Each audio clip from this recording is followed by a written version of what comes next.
Have you ever wondered what holds a house up? You know it sits on a foundation. You gotta sit on a solid foundation. You ever wonder what's underneath the foundation? Well, that's what we have here on this lot. If you can, I don't know if you can see, but that concrete down there that you see in those trenches, that's actually the outline of a house. A lot we just cleared and poured the concrete, and that's what we call a footing, because it's the footprint of a house. Now, what goes into a footing? Well, basically, it's just a trench filled with concrete. Now, we dig down to hard dirt. Actually, in the business, we call it load-bearing capacity soil, but I'll try to stay away from the techno-babble. But basically, the dirt on the top has tree roots, and it gets dug up, and it's all nice and fluffy, so we have to dig down to where the dirt is hard. We call it load-bearing capacity soil. And the way you can tell that is when they have the machine out here, the backhoe with the big arm, and digs down, there's teeth on it that dig through the dirt, and when that teeth line gets real smooth, you know there's no more voids or no more air pockets in the soil, so you know it's hard dirt, and that's what's going to hold your house up.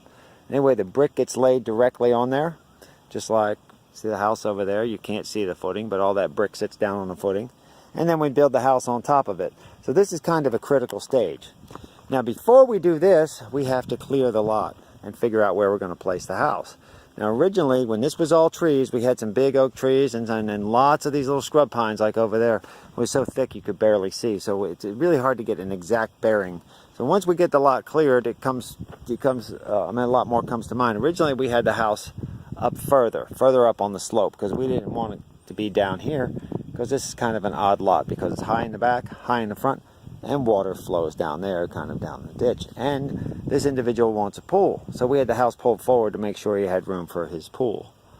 But then we figured out, once we got it cleared, that there was enough room to put the pool back, so we moved this house back 15 feet to make it more in line with the house next door. If it was 15 feet more forward, could look a little awkward, and we're probably going to get some good drone footage from our wonderful drone cameraman Chris to show you from an overhead view what this footing looks like. Anyway, that's it. Now, you notice how deep it is, okay? Some of this is deep because we had to push dirt around, and it gets deeper because the dirt's pushed up higher.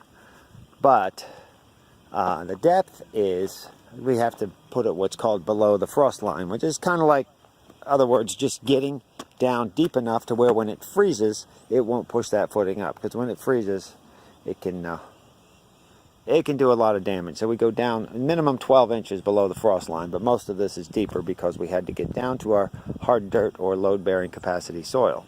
Now, all these spots in the middle, these are called piers. These are actually where columns come up, just cinder block columns come up and hold up the load-bearing points on the house, or where the girder, the main, where all the weight is.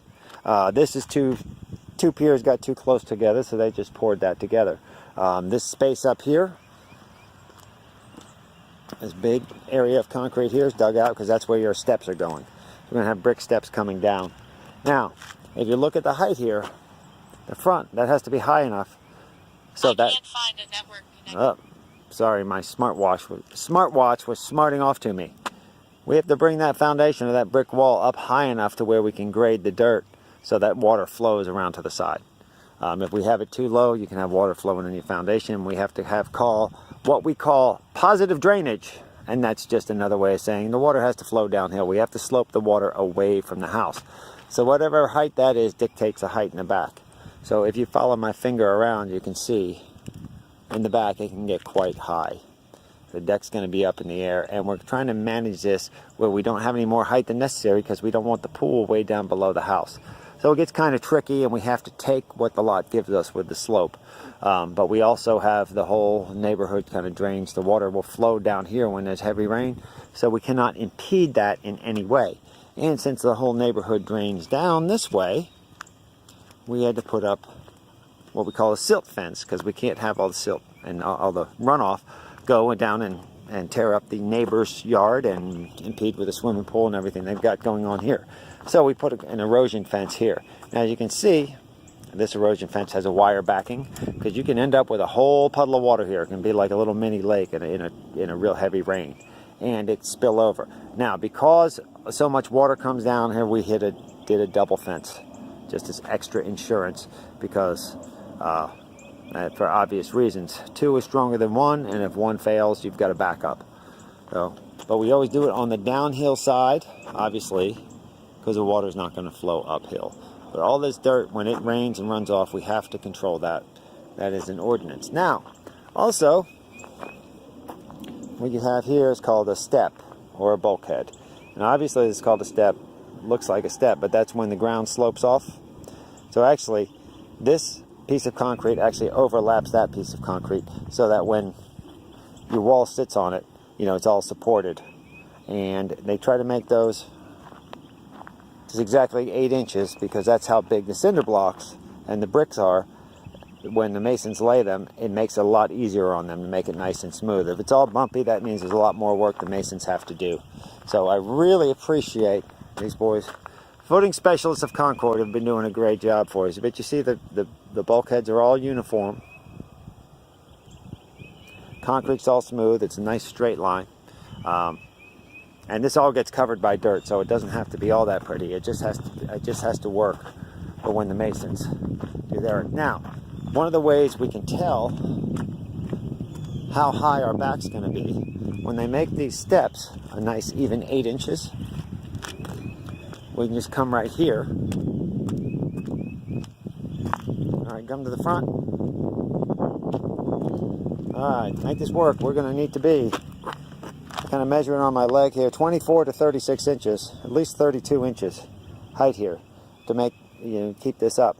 We might be able to cut a little dirt here, but we already have slope, so we don't want to do too much adjusting here. So if we're 36 inches here at the high point, we come down, we just count our steps. 1 step down, 2 steps down,